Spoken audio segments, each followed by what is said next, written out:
Welcome to the Political Institutions and Political Economy PIPE workshop at the Bedrosian Center here in the Price School at the University of Southern California.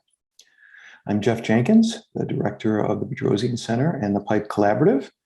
And our workshop speaker today is Jake Grumbach. Jake is an assistant professor of political science at the University of Washington, received his PhD from UC Berkeley in spring 2018, and was a postdoctoral fellow at the Center for the Study of Democratic Politics at Princeton. Jake's research focuses broadly on the political economy of the United States. He is particularly interested in public policy, American federalism, racial capitalism, campaign finance, and statistical methods. His book project, based on his award-winning dissertation, investigates the causes and consequences of the nationalization of state politics since the 1970s. Additional research projects investigate labor unions, election law, and race and gender in campaign finance. Jake teaches courses in statistics for the social sciences and in state and local politics. Jake's presentation today is entitled Laboratories of Democratic Backsliding. Following Jake's presentation, we'll have a formal discussant, Pam Clouser-McCann from the USC Price School, to provide some comments. During Jake's talk, if you have any questions, please type them in the chat or Q&A box or use the raise hand feature. I'll be monitoring questions and assessing whether they should be asked immediately or whether they can be wait until the end. And without further ado, I give you Jake Grumbach. Thanks so much, Jeff. Thanks for the generous introduction and your organizing work in the PIPE workshop. Thanks to Aubrey Hicks and Ann Johnson for their behind-the-scenes work as well. And thanks to our great discussant, Pam McCann, today. And thanks you all for taking the time out of your days. Now that the semester system has started, we on quarter system still have a brief window. But thanks so much for taking the time. Hope everybody can see my screen now that's being shared. And I'm happy for sort of questions during the talk and things like that, or as people would like. My talk today, as Jeff mentioned, is Laboratories of Democratic Backsliding. And this talk addresses the ongoing crisis of American democracy, where we see a coalition that is really active and opposed to multiracial democracy in the US. We saw a manifestation of this ongoing crisis of American democracy on the January 6th insurrection at the US Capitol. Here is a photo of an individual with a Confederate flag during the insurrection inside the US Capitol. But this crisis of American democracy stretches farther back than January 6th. And this crisis, despite the attention that's been on January 6th, on the federal government, on the Trump presidency, and the national government in general, that this crisis of American democracy fundamentally stems from the state level. And that's what I investigate in this particular project. So a roadmap for my talk is that I develop a new time series quantitative measure of subnational democratic performance in the US at the state level. And this is crucial because in the American constitutional system, the states constitutionally control democratic institutions like election administration, districting for legislative districts, and police power, sort of the fundamental institutions of American democracy are held at the state level. So to understand trends in American democracy, we have to look to the states themselves. So this quantitative measure is really important to look at the states where constitutional authority over democratic institutions is centered in the US constitutional structure. I use this new measure to test longstanding theories of why democracy expands or contracts in societies around the world based in partisan competition, polarization between political coalitions, racial threat, and the sort of group coalition within the Republican Party in the US specifically. And I conclude upon seeing the results that really the modern national Republican coalition poses a challenge for democracy. And we observe that crisis at the state level, but that this is driven by national incentives facing the national Republican Party coalition. So this is the main sort of descriptive finding I'm going to be discussing here. So here you see a set of four different measures of democratic performance that I generate in this project with higher values representing sort of healthier, more open and expansive democracy, lower scores, more restrictive and narrower democracy. And what you see across time since 2000 is the polarization of democratic performance by party control of government, where Republican-controlled states here in red, their democratic performance is declining relative to the blue and green lines, democratically controlled and divided governmental states. But overall, in my book project, Laboratories Against Democracy, forthcoming in June 2022, available at, I don't know, internet stores near you, I look at, in general, whether decentralized federal institutional structures like that of the US are helpful or leave democracy more vulnerable. So here, the US compared to other constitutional systems around the world, and especially other democracies, the US has a particularly decentralized form of federalism that again puts voting rights in election administration, legislative districting, vote counting, and the ability to subvert elections or award electoral college votes in different ways, and police powers and laws around speech and assembly are held at the state level.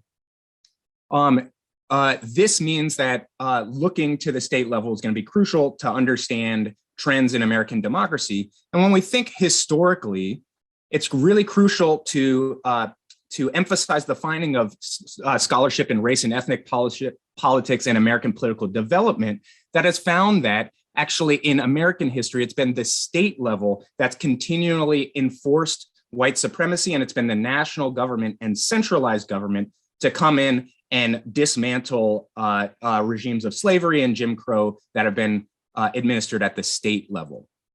But there's a longstanding theoretical tradition in research on the US and comparatively that suggests that the lower levels of government in decentralized federal systems like the US, in this case, state governments, are actually champions of democracy and enhance democratic performance. So I'll go through a bit of these theories first. So there's a longstanding theory going back to James Madison, really in the Federalist Papers, that actually more localism and authority at lower levels of government enhances the connection between constituents and their representatives by bringing them closer geographically, culturally, and in terms of responsiveness.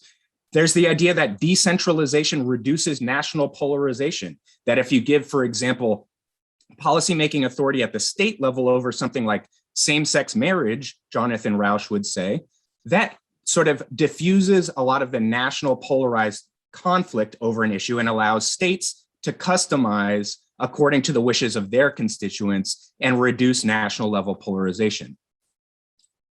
There's the idea that individuals and capital and firms can vote with their feet and leave jurisdictions where they don't like the politics or policy outcomes or political economy, and that enhances, again, responsiveness and reduces rent extraction by governments.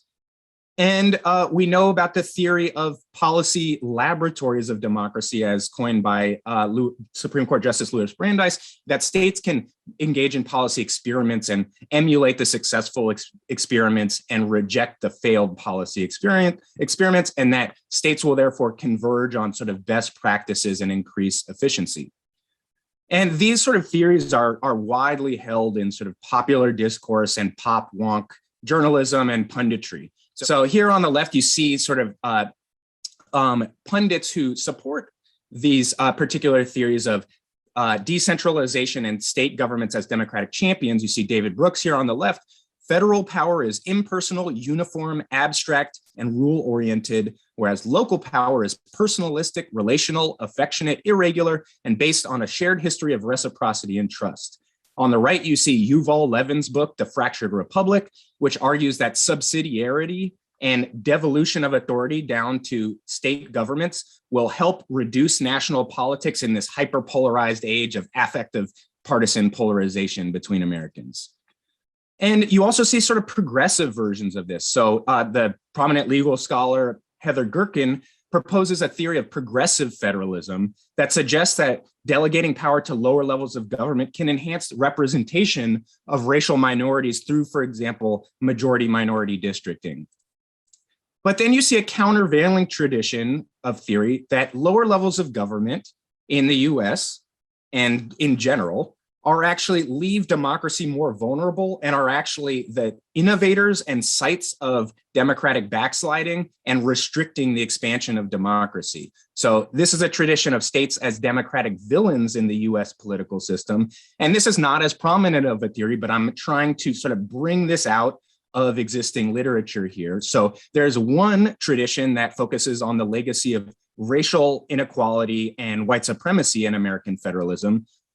That really points back to the fact that throughout American history, states and localities enforced white supremacy through enforcement of slave laws, enforcement of de facto lynch law, and enforcement of Jim Crow segregation and disenfranchisement of Black Americans and Native peoples as well. William Riker, the famous political economist of federalism, no sort of radical himself, writes in his 1964 book, and I repeat this quote often, and I was astounded when I first read it. He says, if one disapproves of racism, one should disapprove of federalism. All federalism ever did was to facilitate the expression of racist beliefs and the perpetuation of racist acts. There's another theoretical tradition that I'm trying to in part introduce, but also build on, which is that decentralization presents a trade-off where if, a would-be autocrat takes power at the national level, of course, decentralization is preferable, right? Conditional on a would-be autocrat already having national control.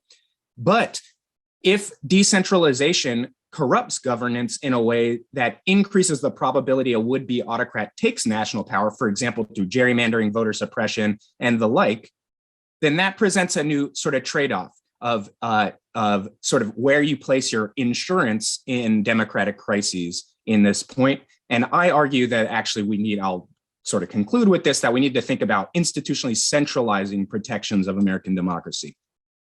In addition, this is based in a theory that goes back to E.E. Schatzsnyder and others, that concentrated interests are advantaged at lower levels of government because they have asymmetrically mobile political resources, right? So a group like the American Legislative Exchange Council, ALEC, can move money around politically in ways that labor, workers in a firm or something like that, or other diffuse social movement interests are not as mobile. In addition, the decline of state and local media means that there are huge opportunities for asymmetric informational advantages for concentrated interests, where, for example, firms can lobby at lower levels of government, and there's less monitoring by diffuse voters and other sort of diffuse democratic interests. So overall, we've seen a number of examples. I'll just go through this pretty quickly. I think I'm a little behind time. So there's just a tremendous number of examples in recent years of states sort of passing new policies and innovating new ways to restrict the franchise, to gerrymander districts at record levels, to engage in new innovations around criminalizing assembly and protests. If we think about democracy more broadly, I do think, for example, reproductive rights are critical for women being equal members politically, socially, economically, legally in a polity. So attacks like in Texas on reproductive rights are attacks on democracy. In this project, I'm going to focus on a narrower definition of democracy, but in the appendix of my paper, you can see broader measures of democracy that take into account things like reproductive rights. So I now quantitatively measure democratic performance because there actually is not a systematic quantitative measure to understand the health of democracy, despite decentralized federalism, right? Despite the fact that constitutional authority is in state governments for things like election administration. So what I do is I follow cross-national measures of democracy, like the Varieties of Democracy Project, in creating a latent measure of democratic performance at the state level. And to do that, it's really important to think about normative democratic theory and think about how to conceptualize such a big concept like democracy. And what I did already in the last slide, you heard me talking about, okay, there's electoral democracy, liberal democracy, freedom from state authoritarianism, right? And elements of egalitarianism across key social groups in societies and across individuals, right? On this, I'm really going to focus on the electoral democracy dimension here, but we can talk about the broader measures and sort of theories and concepts in Q&A if you'd like. So then I collect indicators of these components. I collect in total 116 indicators, variables that measure democratic performance, 49 of which they cover specifically electoral democracy, so issues of gerrymandering and voter suppression, essentially. These, and my preferred measure that I'm going to talk about mostly in this project has 61 indicators that adds 12 indicators of sort of liberal democratic performance to these 49 electoral indicators. And these variables come in different forms. Some are binary, right? Do you have same-day voter registration in your state? Yes or no, that's a binary variable. Interval variables, do you have a voter ID law? Is it strict or non-strict or none, right? And continuous variables like the gerrymandering efficiency gap, the partisan efficiency gap in districting, in the broader egalitarian measures, levels of economic inequality or inequality between racial groups, spatial segregation between racial groups, and the like. I then aggregate those up. Here you see in the top right a sort of diagram of how these indicators then aggregate up into democracy components, right? Electoral, liberal democracy, things like racial equity, into a broader conceptual dimension of state democracy, but again, focusing on electoral democracy in this talk. Here, I'm just showing in small font all the indicators I collected to dramatize how difficult the data collection was. We can come back to this. The bolded ones are the electoral democracy variables. You see a number are based in gerrymandering, measuring the extent of partisan bias in districting, but there's a bunch of things. Do you allow, how long on average does somebody wait to vote in person, right? Number of rejected ballots and provisional ballots and so on and so forth. For robustness, I aggregate up just some additive averages of these indicators by rescaling them to the same scale and then averaging.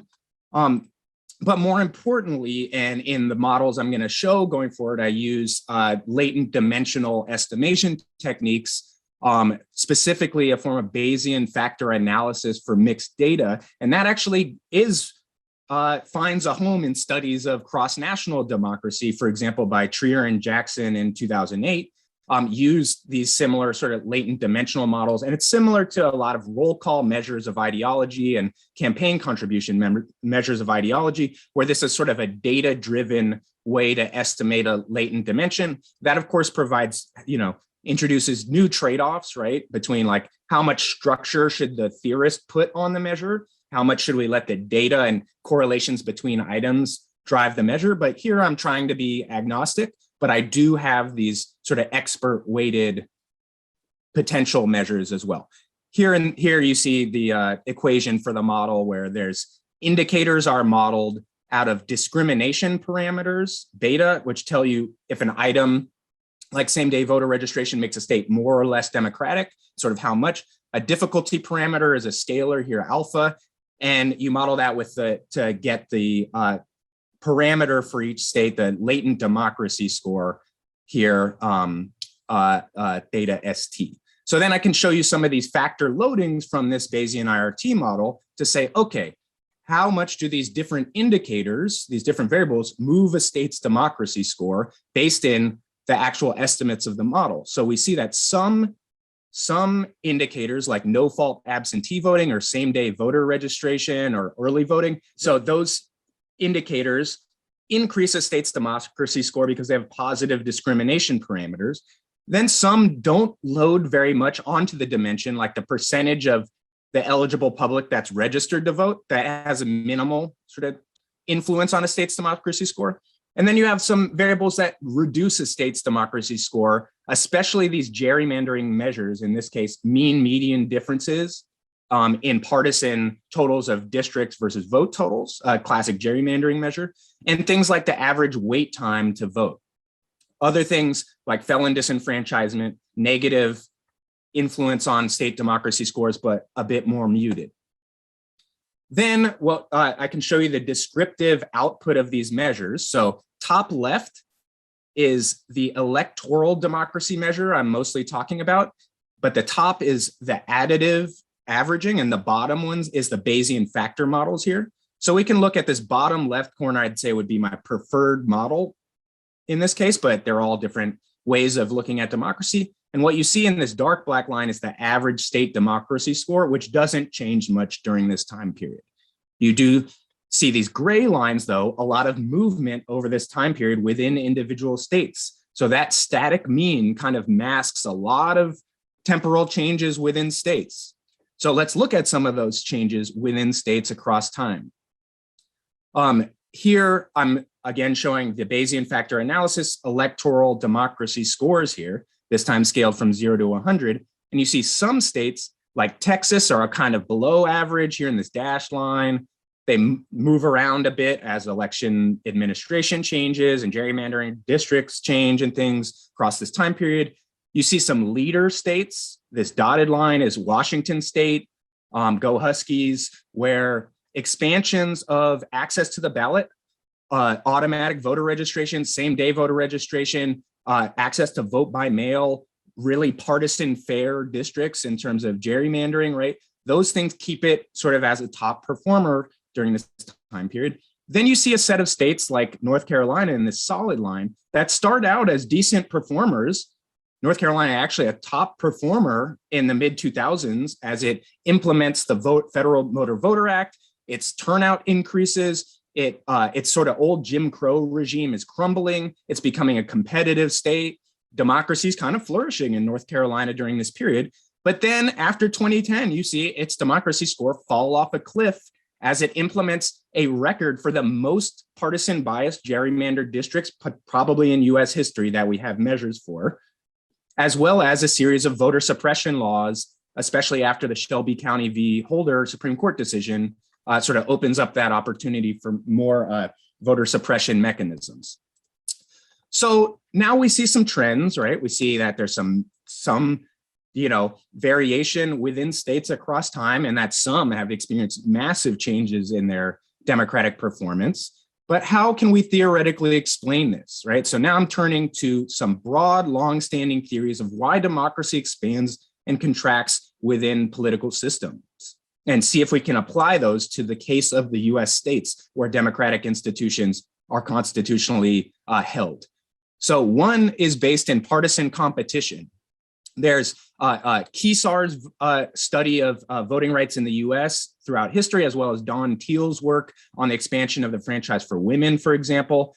They suggest that partisan competition, when the parties are in close competition for majority status, they have incentives to find new voters, expand democracy so they can potentially attract new entrants into the political process, right? However, Francis Lee suggests that actually narrow majorities produce sort of partisan brinksmanship, right? And may actually reduce democratic performance by increasing the incentive to keep your bare majority. You'll destroy democracy before trying to lose a seat, right? That increases the cost of losing a single seat and means you're going to fight extremely hard, including in ways that are norm eroding, right?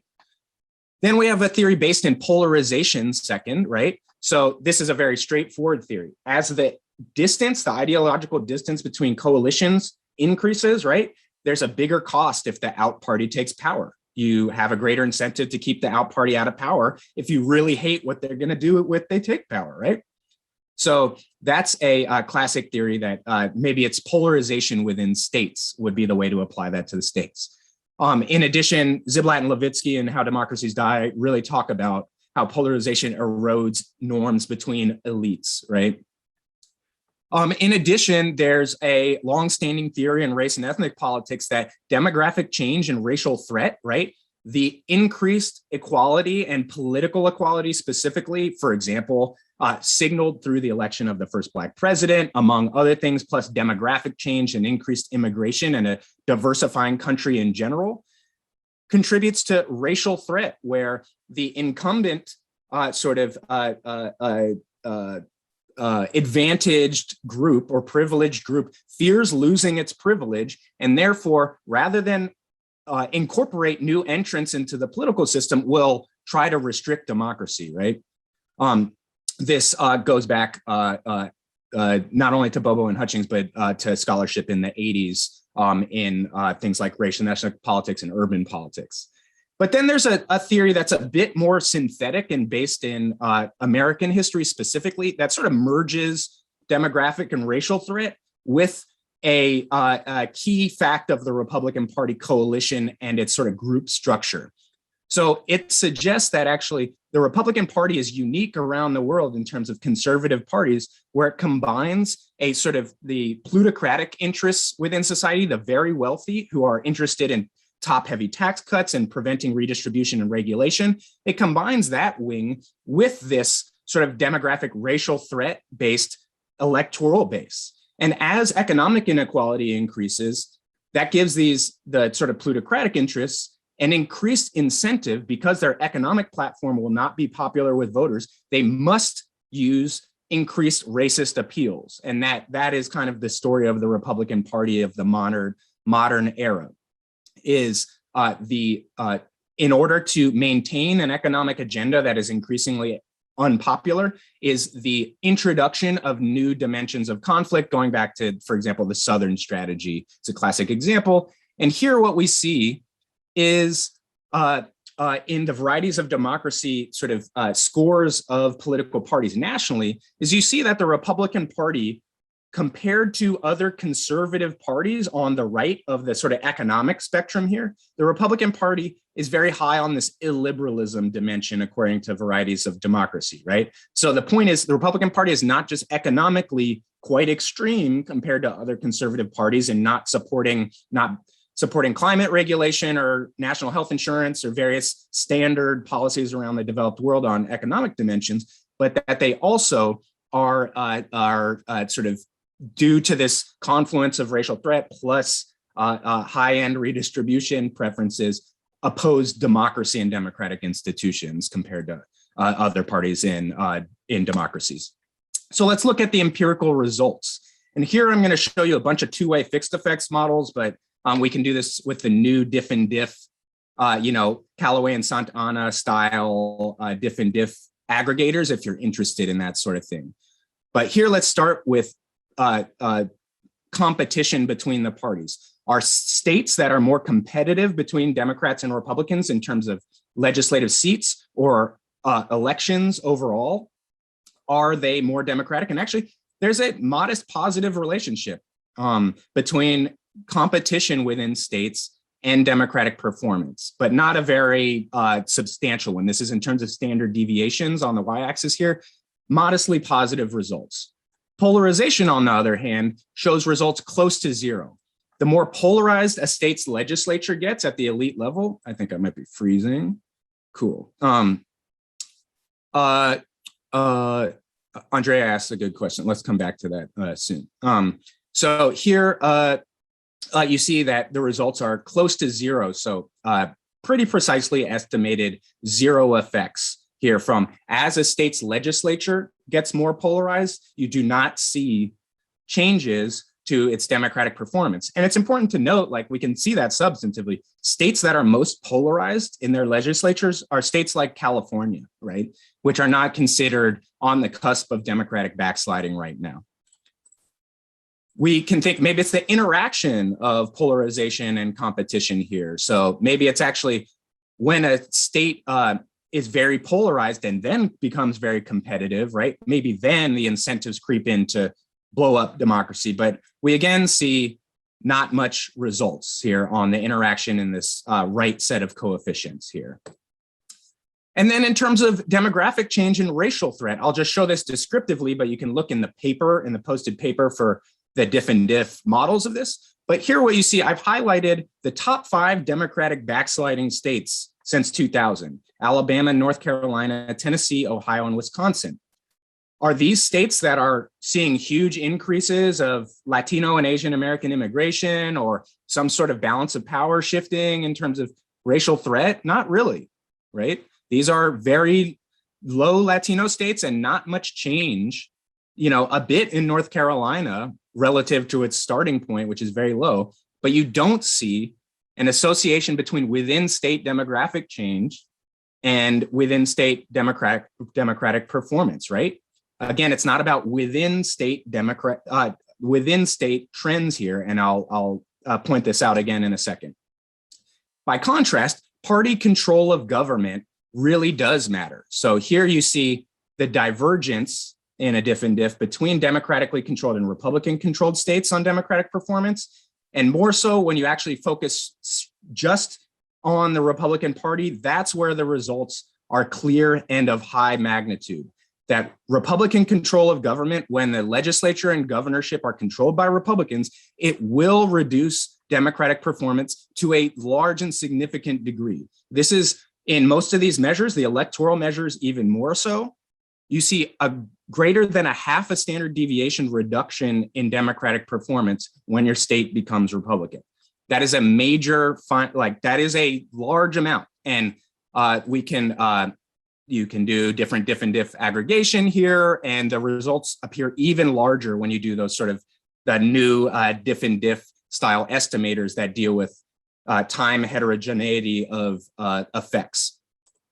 And then so just as a final robustness check here, I just want to show when you simulate various weights in the measures, so you multiply each indicator of those 116 indicators by a random number, and then you take that random measure with randomly weighted indicators, and then you run a diff and diff.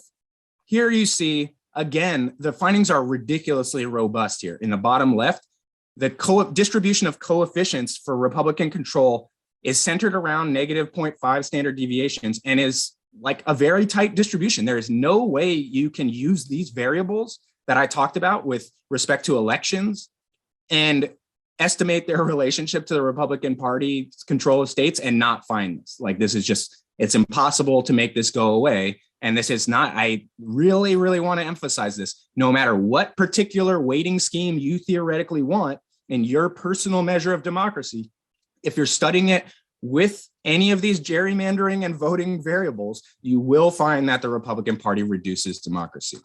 So just to review, I think this measure, I hope others want to download these state level measures and use them to test theories of democratic expansion and contraction. I think there's a lot more on the racial dimension of this to study and public opinion style dimensions of what people think about democratic institutions. Competition, modestly positive, polarization, nothing really, demographic change, nothing really within states. Republican Party control has huge effects. That's really crucial. In the broader measure, though, I do also want to emphasize from my other work and from this that actually, if you conceptualize liberal democracy in terms of the carceral state and mass incarceration and authoritarian policing, there's actually no partisan gap. Democratic states are just as authoritarian with their policing and incarceration systems as Republican states. But again, here I'm focusing on electoral democracy. But this is not just Democrats are off the hook here, right? If you actually conceptualize policing and incarceration as authoritarianism, which they are, Democrats are doing just as poorly. I think a policy response here is that federalism, decentralization, allows anti-democratic coalitions to establish beachheads in parts of the lower level of government and disrupt democracy throughout the entire system, right? By, for example, threatening the 2024 presidential election from the state level by saying we may not give electoral college votes to the winner of our state's electorates. I think we need something like a federal elections agency and the sort of democracy reforms on the agenda right now. And we can't expect democracy to remain stable absent federal action in the US decentralized system. And you see, I think my measure is gonna, knock on wood, prove, unfortunately, quite that predictively valid as these states that I've pointed out continue to innovate new ways to restrict the franchise and things like that. Thanks so much for your time. Check out my book here that talks more broadly about federalism, policy, and democracy. Thanks, and go Warriors. Let's have a great season. All right, thanks, Jake. So as I mentioned before, we have a formal discussant today, and that is Pam Clouser-McCann from the USC's Price School. Turn it over now to Pam. Jake, I'm so glad you came down virtually to PIPE, and I'm really excited to be back. I was on sabbatical last semester, and so I missed all of the PIPE presentations, and so it's a lot of fun to be back, and particularly to get to take a really deep dive into an area of study that I have an interest in. And so my takeaways, I won't spend much time summarizing stuff just because you did a really great job in the presentation, and we already have lots of Q&A folks and stuff in the chat, so I want to make sure we allow enough time for others. But basically, my takeaways, just the crisis of American democracy, particularly sort of this national event that happened that was incredibly scary. And your findings are that this is nationally driven. The National Republican Party, although Democratic Party also has some issues, and it's not the within straight attributes. The unified democratic states have a quote unquote healthier democracy, and then unified Republican states, we've seen more of this, particularly with respect to the electoral aspects, democratic backsliding, and that you develop this change over time in an index that combines all sorts of things, which you just went through. So my comments, basically there's 4 different areas that I wanted to spend some time on thinking about today because they really struck me in this paper. So first of all, it's an incredible paper. Actually, I think it's 3 different papers. And so my first set of comments is really about the role of the paper in your research program and the purpose, like where you want this to fit. The next set of things are really about framing, which are sort of contingent upon your answer to the first bullet. And then I'll talk a little bit more about measure and measures and measurement, and just some questions and maybe asking for some clarification and that sort of thing. So maybe we'll have some back and forth. Feel free to interrupt me. I'm that kind of a person, so go for it. And then talking a little bit about the empirical approach as well. Although if I start to run out of time, we can always do that offline. So first of all, the role and the purpose of this. So dovetails with the book. Is it expanding on your manuscript? Is it like taking a chapter and redoubling down on some stuff? I'm trying to figure out like where you want it to fit. Is it a measurement paper? And so in the paper, the version that I read, there's these new opportunities for research on questions related to representation, federalism, state and local politics, interest groups, campaign financing. There's like all sorts of things that people could do with a really cool measure. And so it might be that this is just a measurement paper. And that you could use the strategy then, it's almost like setting up a template for other scholars across other countries. And then, or is it a test of prominent theories of the causes of democratic expansion and backsliding? Because to me, depending on which way you want to go with this, or maybe you want to do all sorts of different things, and that's fine, but I would split the papers up. So with respect to framing, if it's a measurement paper, I think you need to pull the excellent discussion on the concept that's in the appendix into the main body of the paper. And I would actually suggest that you spend a lot more time with the conceptualization of this, because if you want people to use it for a really long time or in other places, then there needs to be a lot more upfront work. And most of the information is already there. It's just kind of restructuring the way the paper flows. I would also spend additional time with the validation, also pull that up in the main text. You do a little bit in the appendix, and so I would like to see it quite a bit more. If it's more about empirical analyses of these giant theories that we care about, which actually need some tests done, and so I would like that too. I actually would love to see all 3 of these papers. And then I would suggest reframing the front end and spending more time on the underpinning of the logic in these theories. So party nationalization and this Republican power holding, or is it the current power out of party holding? Trying to figure out like what's the logic of this party nationalization stuff, because it would seem that maybe it's when you're out of power at the national level, perhaps that's when you sort of use your little fingers and stick them down into the states to get stuff to happen at the state level. But there's a logic behind that. And so I could see how we might want to approach that empirical test slightly differently than maybe you have up till now. Polarization. And so is it about polarization? And when the parties are moving farther apart from each other, there's bigger stakes in keeping power once you have it. And so that's a little bit different than being out of party at the national level and trying to get party at the state level. There's this like interesting temporal dynamic to that as well. And then in terms of the competition, that when there's a lot of electoral competition or party competition, or that there's this higher risk of being out of power the next time. And so again, you see this difference in the temporal nature of the logic underpinning those hypotheses that we would want to see. Or is it about racial animus and reducing white majority power, or because white majority power is reducing over time in certain areas, or maybe everywhere, that it's more about blocking folks from their individual voting power and building on the carceral state, or making it harder to vote, or, you know, the logic underpinning that is a little bit different too. And it's one of those things where it's sort of figuring out, that's more about building a coalition of voters in a potentially strategic, discriminatory manner. Or is it something just about the Republican Party? And so you kind of push again away from that a little bit in the last set of your slides, where you say, you know, Democrats are doing some not so great things with respect to policing. But is it something about the Republican Party in terms of, or maybe both parties, pandering to wealthy donors or industry to increase and maintain their electoral strength? That the wealthy donors, of course, or industry folks have an incentive to try to get power through maybe puppets or whatever you want to call them. And folks who get elected as a result of that then need to maintain those ties in some way.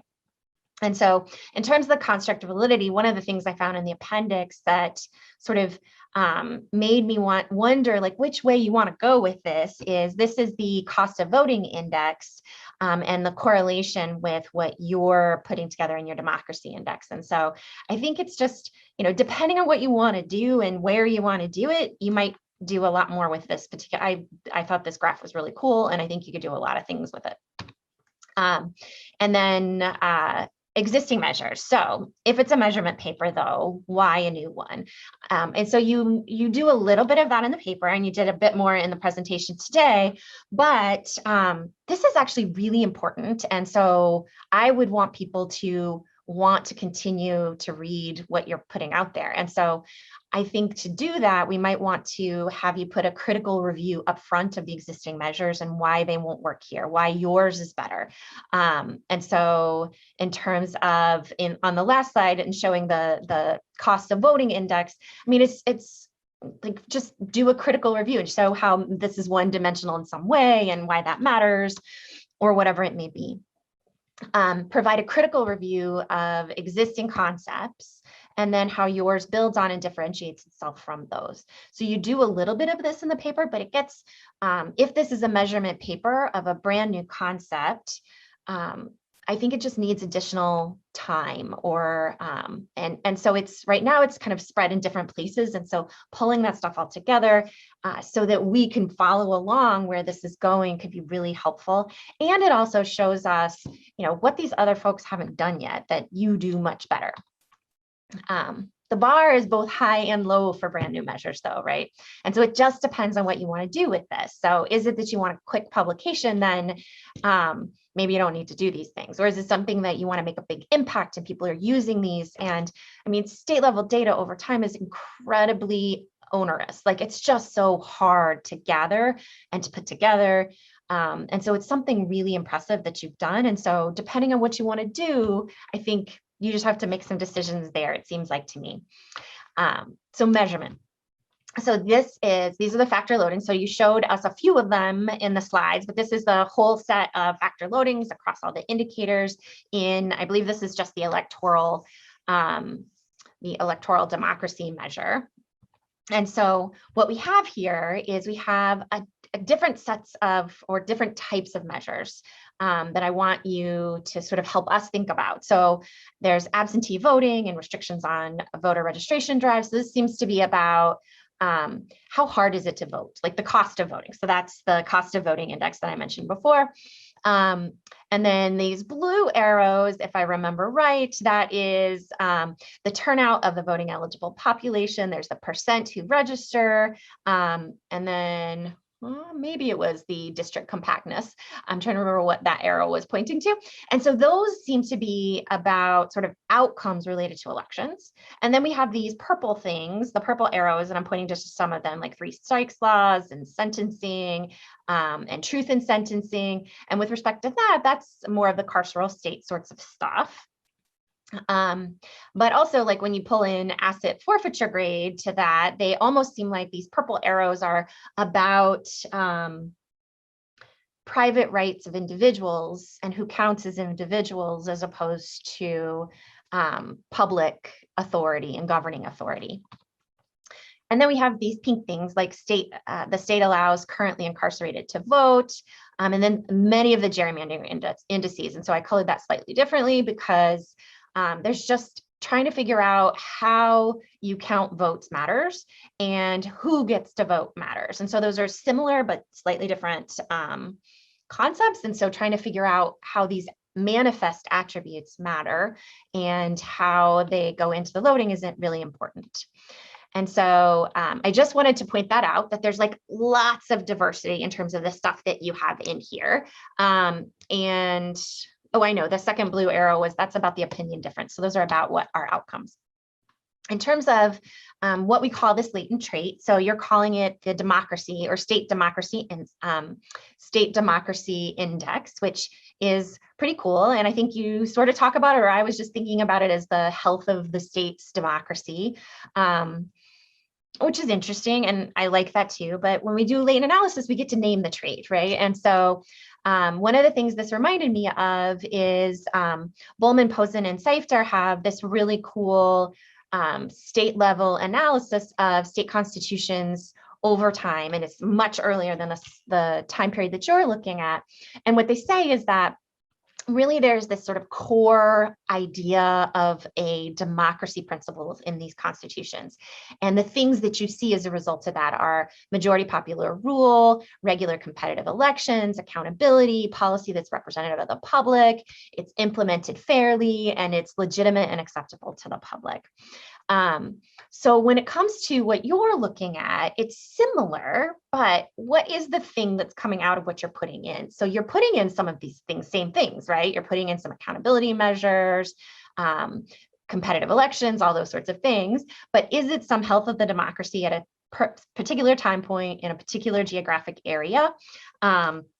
I need to hurry, don't I? Or is it electoral democracy, free and fair, legitimate elections? Is it this liberal democracy measure, which you mentioned in your talk? Is it some combination of those, which I think is what you're going for right now?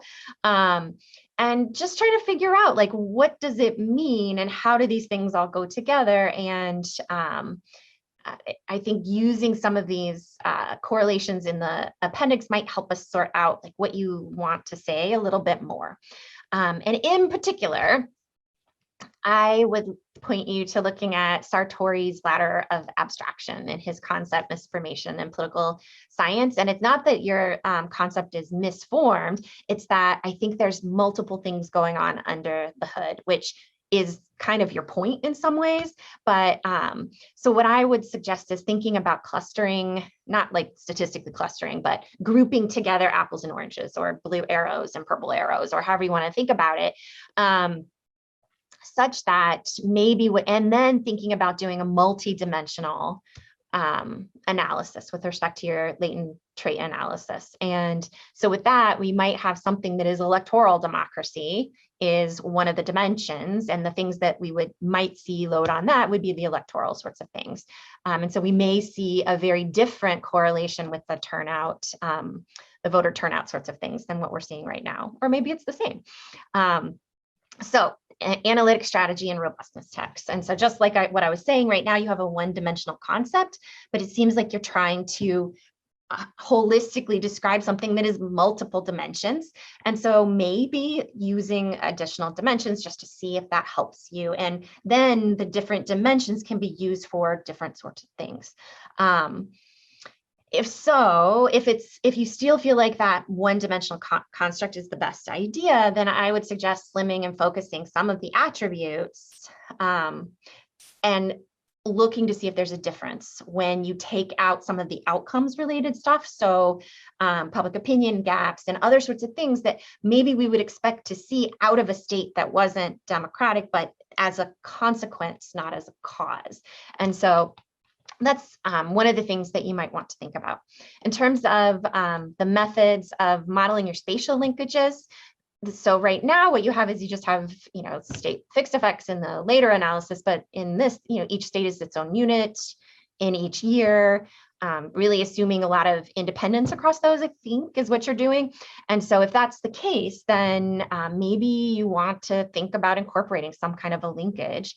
I haven't seen a lot of folks do much with that. Some of the Coe and Warshaw sorts of stuff might, but it might be instead of geography that you're actually interested in a spatial linkage across party, which would be kind of cool too.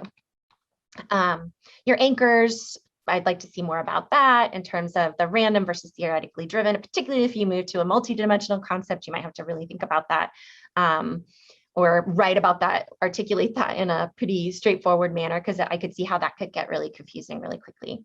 And as I mentioned, I think time is really important. Right now you have a static measure that's cross-sectional, and I actually am completely fine with that, but you may want to consider what a dynamic measure might look like. And if it's cross-sectional, then maybe play with some of the time periods, because I think that particularly at the state level, annual time periods might not be the best way to go. Maybe it's a biannum or something along those lines. And so thinking those things through, and whether it's 20 years versus some other set of years, not that I want you to go out and have to gather additional data, but yeah, something to think about at least. And I think I'm beyond time. So I will actually skip through some of these empirics, but basically it's thinking through, I don't know that I would use the change in demographics. It might be variance of the population or proportion compared to whites, not the total population, and the treatment as the Republican majority. Maybe there's like a titration effect or spilling across borders that you might want to think about at least, or defend that in a footnote somewhere. But overall, 3 excellent papers are in this one paper right now. Measurement, I would just figure out a way to talk about the multidimensional measure, and however you want to, whether it's sticking with this unidimensional concept because it's easier to use, maybe, right? And then change of democratic health at the state level over time is a second paper that I would love to see more going on in that, even though it's a descriptive paper. I think it would just be really cool. And then this analyses of theories of party risk, competition, and power grabbing. And I love the takeaway, champions or villains, they're both, and they're only bigger villains at one level when the other level's different, right? So great job, and this paper was super cool. Thanks so much. That was really helpful. Can you please email me the site, especially those? That's really good stuff. Thanks, Thank Pam. you Excellent. for taking the time and effort. Yeah, that's amazing. Jake, before we move to the audience, any response to anything that Pam raised? Anything you want to? No, I'm like, this is getting me fired up to keep rocking on this. And the point, I think in the book, I do have the measurement chapter and then the testing theories chapter. So that makes a bit more sense, but dimensionality and I do want to have this be something where, knock on wood, I can get some RA funding to continue to update the measure, think more about dimensionality empirically. I do a bit, you hear me talk theoretically about components of democracy, but to actually more formally and empirically derive dimensions in this way would be really cool. And then the smaller things along the way that Pam said are all exactly right. And some things I had thought about a tiny bit, others are new and great little robustness checks and alternative measures and great thoughts. And then on the theory, others in the Q&A are asking cool questions of interpretation and sort of theoretical interpretation of the empirics and stuff too, and measurements. So excited to get to those too. Yeah. Okay, excellent. I wrote in the first question, and since I'm the host, I can take my time.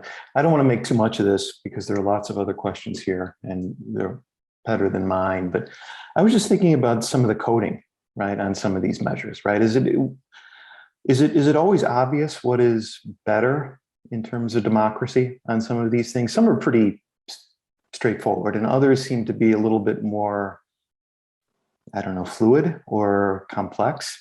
And I just use one example here, right? Early voting, right? I mean, is the best democracy when voting opens up for the next election the day after the prior one, right? And you actually have 2 years of early voting. Is that best? Do we think about early voting in this way in a strict linear sense?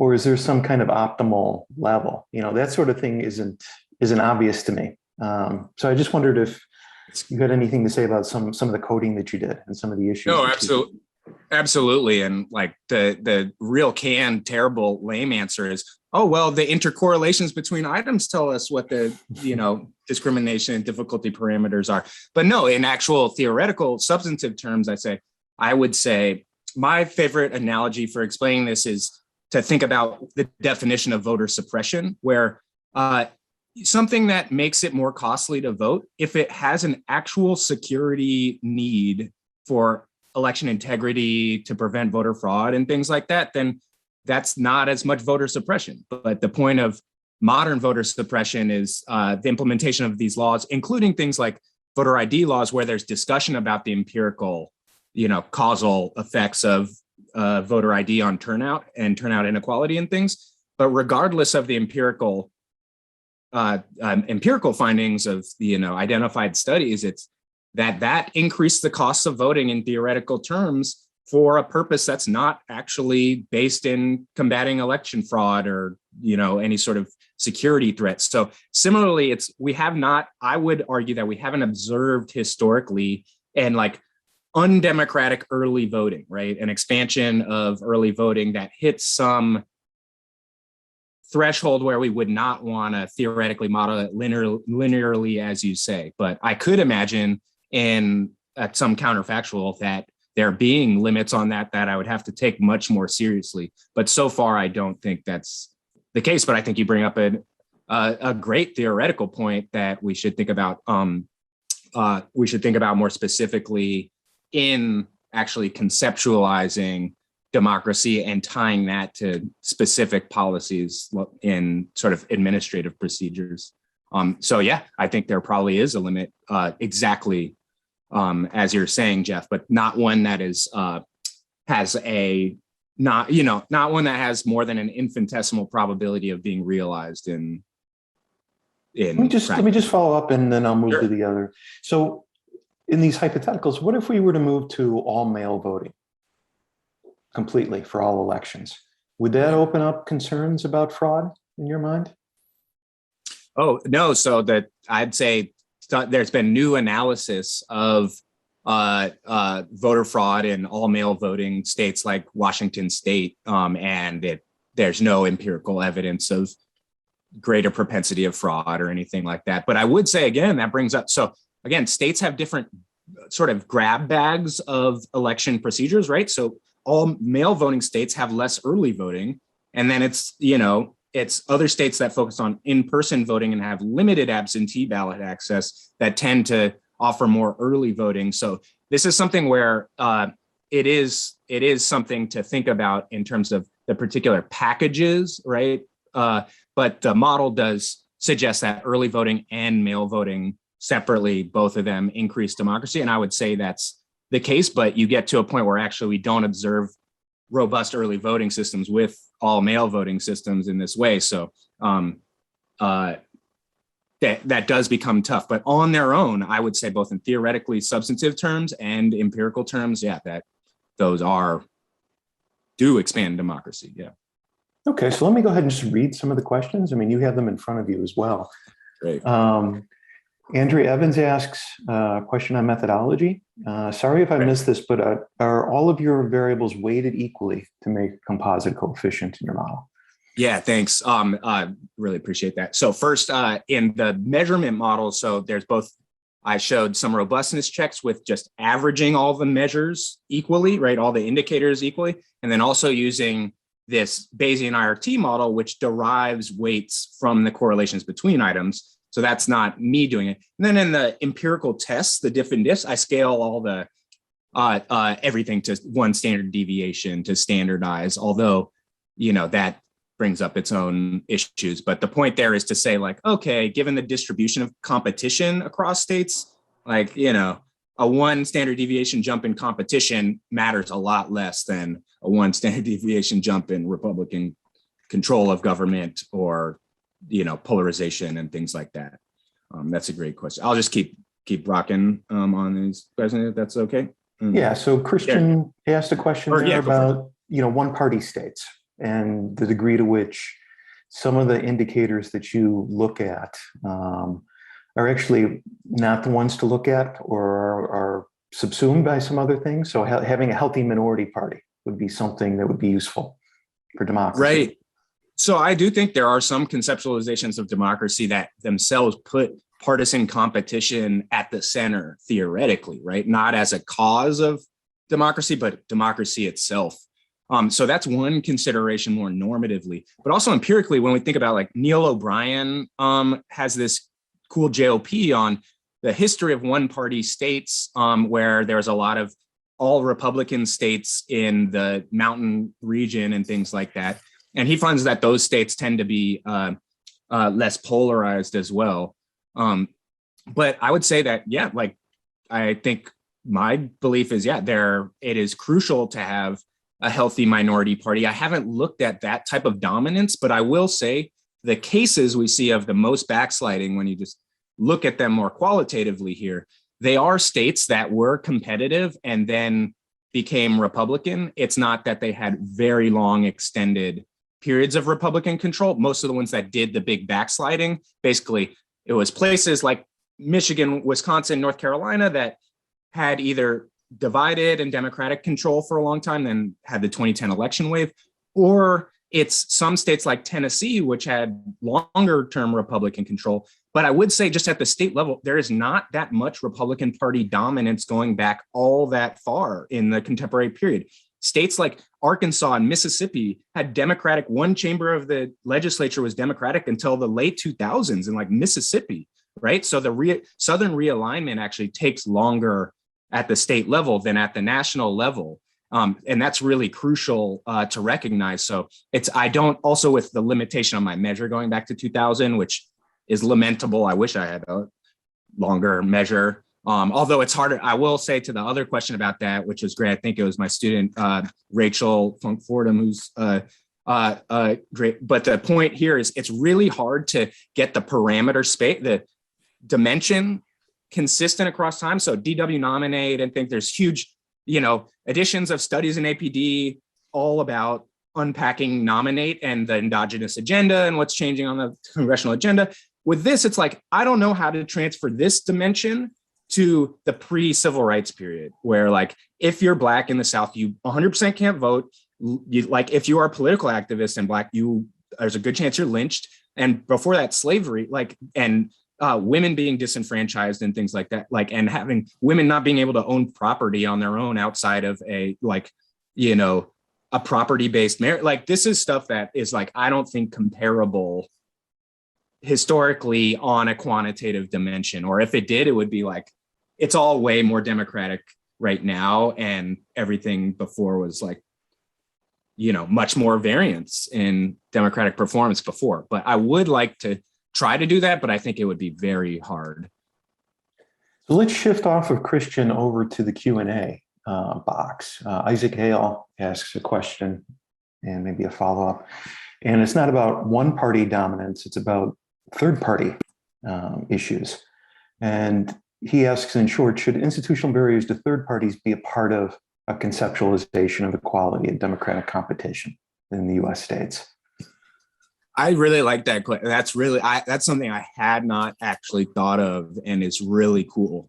So I appreciate that from Isaac. I do think my initial take is, yeah, that sounds that party entrance is something, if we think about competitive party systems and people being able to express preferences through voting, and the binary choice in a two-party system, which means, so that creates a lot of what I'm describing as the fact that, okay, the Republican Party's policy agenda with respect to democracy and its national coalitional interests have really shifted and radicalized over the past couple of decades, but still at the state level and really all levels, you have this very blunt tool. Which party is going to control your state? You can't actually, it's like a cable package thing we're talking about now. Now it's like, I remember in the Sal Lee's talk last time, it was so great. And Jeff Jenkins was asking questions about cable TV and channels and things. And it was so great, but it reminds me of that, where now like you can choose between like whatever the Time Warner or the Comcast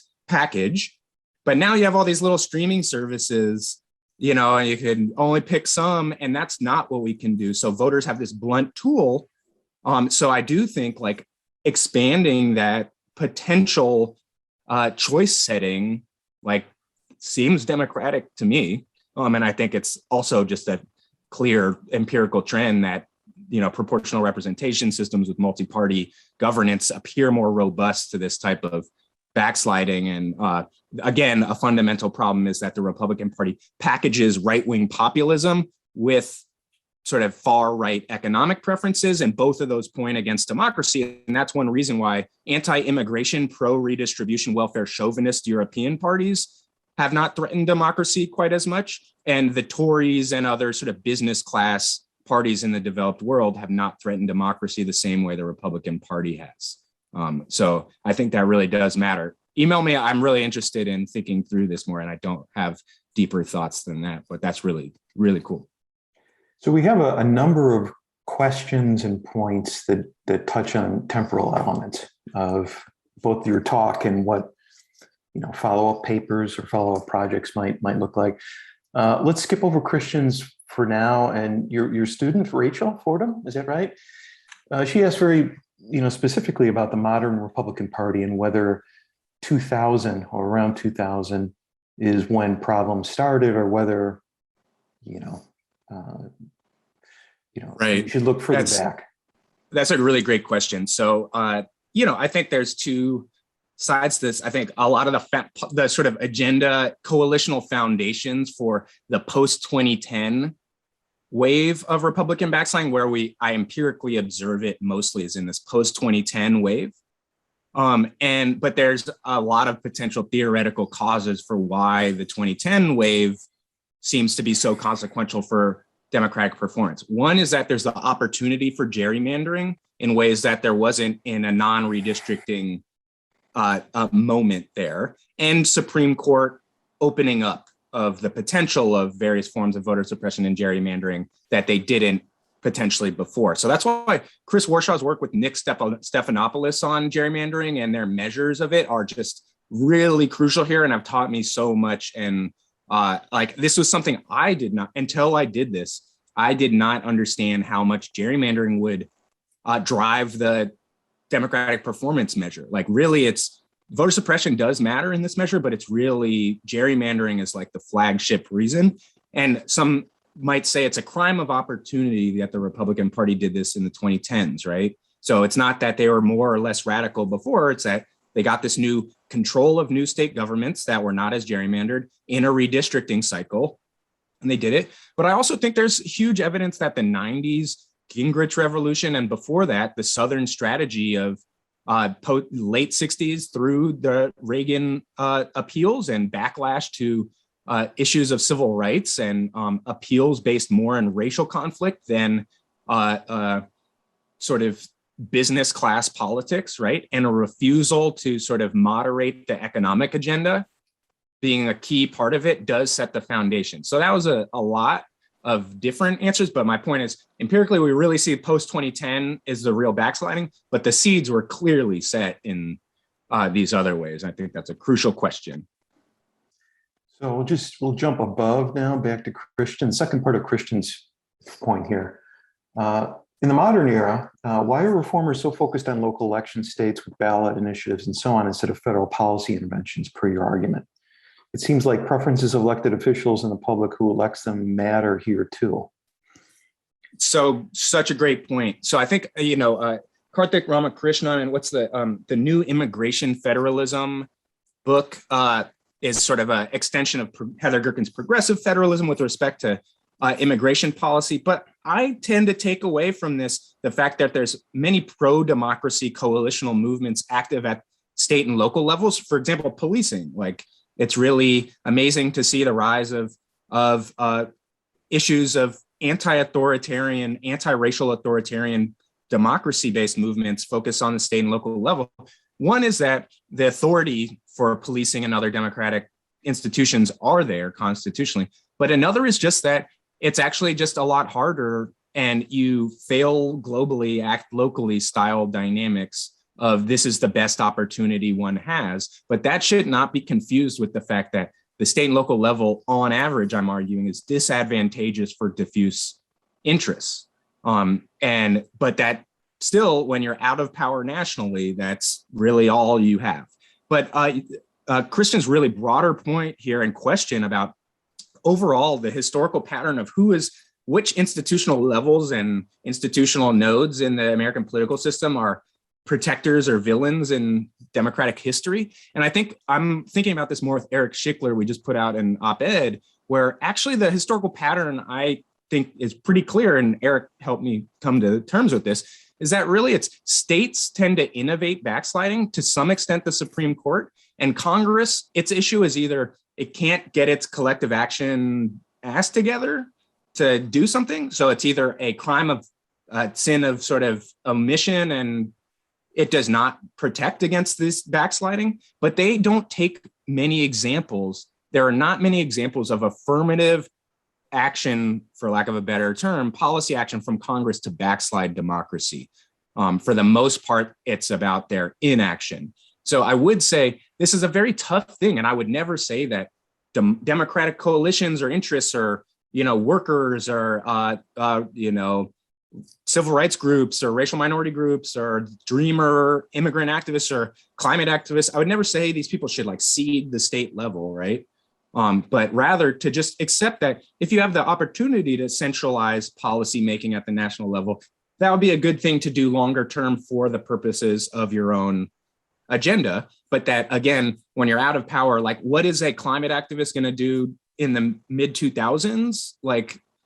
It's hard to know, besides let's pass some vehicle standards in California and do our best there, right? But I'm saying on balance, if you look at a centralized unitary system, slavery would have ended earlier, Jim Crow would have ended earlier, the North had more people and more anti-slavery voters throughout the 1850s, but the South had state power, right? State government, and of course the Senate and things like that, which is kind of, analogous to this issue of federalism I'm talking about. But I do think that's worth thinking about, the trade-off over long periods of time versus within short windows, of course, conditional on this being your best political opportunity, a venue, do definitely use it. Yeah.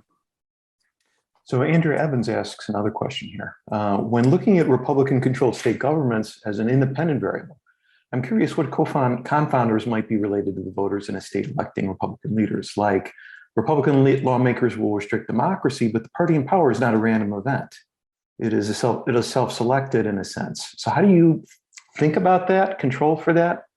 So you're saying conditional on adjusted for state fixed effects, it's not a random shock what party controls your government. But no, I think you're really on point with that, Andrea, and thank you. So yes, the true causal model in my head between party control and democracy, of course, has feedbacks in both directions. That there's some endogeneity in that process, right? We could imagine state suppresses the vote, things like that. It becomes more likely that that party remains in power, right? That clearly is some feedbacks in that cycle. So I think you're exactly right. And I do my best to sort of just, I think it's still really useful to say, okay, let's model this as an exogenous change in party control here and what then happens after that. But I totally agree. I would say when you look at this is again getting into weeds, but if you look at event study models and think about pre-trends in the diff and diff sense, you don't see in my main measures, you don't see it's different trends where it's the places are trending downward in their Democratic performance and then become Republican and really trend down. That's not really what you see. You see a place like North Carolina is going along fine, pretty static. And then remember that plot of the post 2010 drop in North Carolina, that's much more how the trends tend to look there. But yeah, I think theoretically, you're exactly right that these things are both pre and post treatment in this way. And I wish, I don't think that's something quantitatively I can solve, but rather think really deeply about cases where maybe some Democratic backsliding affected which party controlled the state in the future. And that's very true in gerrymandering. So Wisconsin, Michigan, these places with often get majorities of the overall electorate vote for Democratic state legislative candidates and House candidates, and the legislature stays Republican due to geographic distributions plus gerrymandering. And the gerrymandering aspect of that, because it's caused by party control, that means it's endogenous to that process. I think you're exactly right. If anybody has any solutions or how to hand wave that away, I will take it. But unfortunately, yeah, I wish I could do. It would not be ethical to do an RCT and assign a particular party to you. So we'll go down to Chris Warshaw. He asked a question in kind of two different ways. How would it change the interpretation of the index if we extended it back to 1950? How would today's Republican states look compared to Democratic states in 1970? And then a parenthetical, or I guess put differently, how would very liberal states in 1970 in terms of their policy liberalism look compared to very conservative states on your measure today? Great question. So first on the party's point, like I didn't mention it, but the Democratic Party has been the main Democratic backslider, small d Democratic backslider throughout American history. Up through the 1970s, there's less consistent measurement because Warshaw and Stephanopoulos haven't done quite as much like dope work on those old school periods of districting, but it is clear that the Democratic Party did gerrymander on average, probably not as severely as North Carolina or Wisconsin in the contemporary period, but they did. That and much more than that, Jim Crow is Dixiecrat. That's absolutely must be the case. We got to think about the relationship to the National Democratic Party, and thinking about Ira Katznelson and David Bateman and so many scholars of APD, Jeff Jenkins' book on Congress and civil rights. Like these are really important things to note, and that this is a shift. But then in terms of the measure, I'll go back to that little point I made where it's similar to now where Devin Coey and Sarah Chatfield in that special issue of Public Choice that I think Jeff may have edited, but they argue like, okay, if we think about this, we're battling now the civil rights dimension. I think maybe also that might have been Schickler and Coey. I forget. There's some, but you're battling, if we're thinking about civil rights as a dimension right now in Congress and roll call voting, they're battling over a much narrower dimension than they were a half century plus ago, right? Where the policy agenda includes like, does a state have slavery or not? Does a state have true Jim Crow? Like Ishmael White et al.'s new, I think it was on Louisiana. Like there's like 0% black turnout, like in Jim Crow. This is way bigger than felon disenfranchisement, as much as I find that normatively crucial. So yeah, they're battling over a much narrower dimension now. And one standard deviation right now is just much smaller in substantive terms than in the pre-65 period, especially. So I think I'm totally, I embrace that fact. And that's why I don't want to be the one. I want somebody else to help do the measure across time over long stretches of time, because I unfortunately just in terms of democratic theory and philosophy, moral philosophy terms, I don't know how to compare it, certainly not quantitatively, how to compare something like Jim Crow to now. And that's why and I think, this is actually a cool time to say the new Jim Crow analogy, which was Michelle Alexander talking about mass incarceration, but has now been talked about in terms of voter suppression a lot. There's elements of Jim Crow in this, in that there's clearly a anti-multiracial democracy coalition, restricting the franchise. These are Jim Crow-ish, but two differences. One is it's a narrower dimension, narrower range.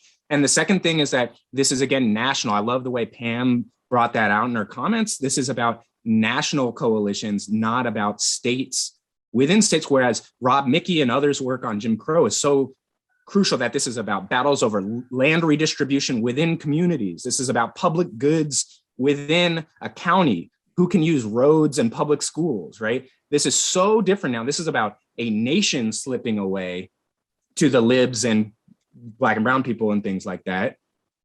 Before, it was not that national orientation. So the Jim Crow analogy only works so far, right? And I think that's all in terms of real questions. A lot of people make good points. Chris says it would be great to learn more about partisan gerrymandering in the pre-one person, one vote period. I agree. I think Eric Engstrom did some work on that a while back, but I don't know what he's done since. Do you have any more points, Pam, that you want to raise? No, you good? No, Okay. it's a really cool project and you could go lots of different directions with it. So great job. I'm looking forward to seeing what you do next. Yeah, great Thanks so much. comments. Great comments Yeah. from Pam as always, and we had really good audience support today and Thanks. questions from everyone. I guess that's about it.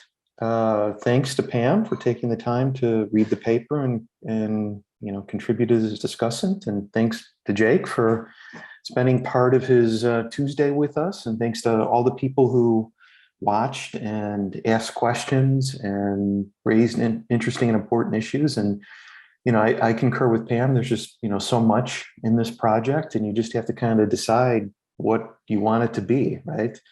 If you just could live in multiple dimensions, right, and multiple time streams, you could do Jake 10 different times and do 10 different things.